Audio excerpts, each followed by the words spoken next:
All right, taking a live look here, St. Paul, Minnesota on your Wednesday morning. Not a bad day out there as you take a live look here, courtesy of EarthCam. Good morning to you, by the way, if you're watching all the way from Minnesota. We appreciate that. Not too far away from this shot to the southeast is the police department in the town of Goodhue. And they're heading out of Dodge here, at least the officers are. Take a look at this. The small Minnesota community seeing an exodus of officers said to be fueled by low pay from the chief on down the line. Only Chief Josh Smith and one officer are left on the force in the city, but they're leaving. They're doing this as a courtesy, reportedly, but they're out the door August 23rd when all the resignations become official. So again, to be clear about this story, the entire police department in this tiny city has resigned. Goodhue Mayor Ellen Anderson Buck saying the resignations are surprising since officers recently got a 5% pay bump and the chief a $13,000 pay raise. The council now looking for help from the county as it rebuilds its police department. Chief Smith saying other towns are offering both better pay and incentives like sign-on bonuses. Goodhue is just one of many Minnesota towns struggling to keep up with law enforcement demands amid high budget costs and a shortage of officers since the death of George Floyd in Minneapolis back in 2020.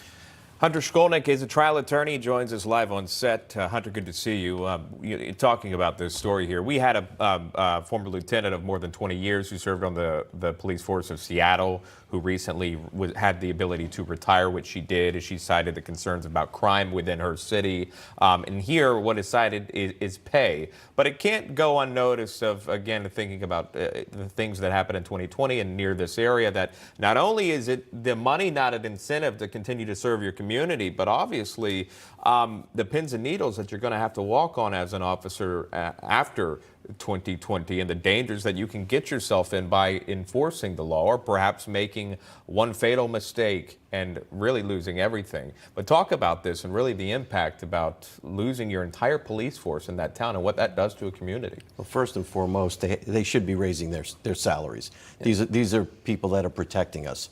So let's get that out of the way. But certainly with the job comes the risks associated with doing your job.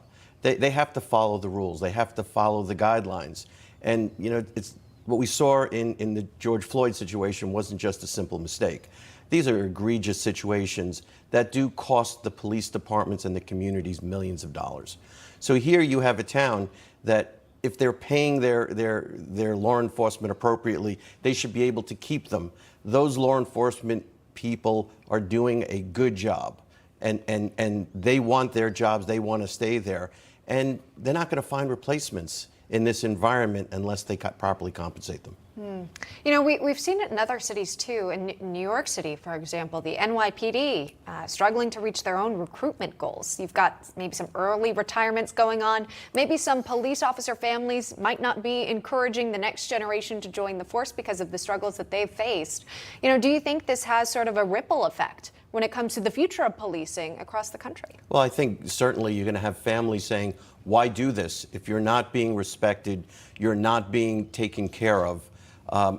You know, why would you want your next generation doing that? It used to be the families, especially in fire departments, in police departments, it was an honor to follow in your father and your grandfather's footsteps.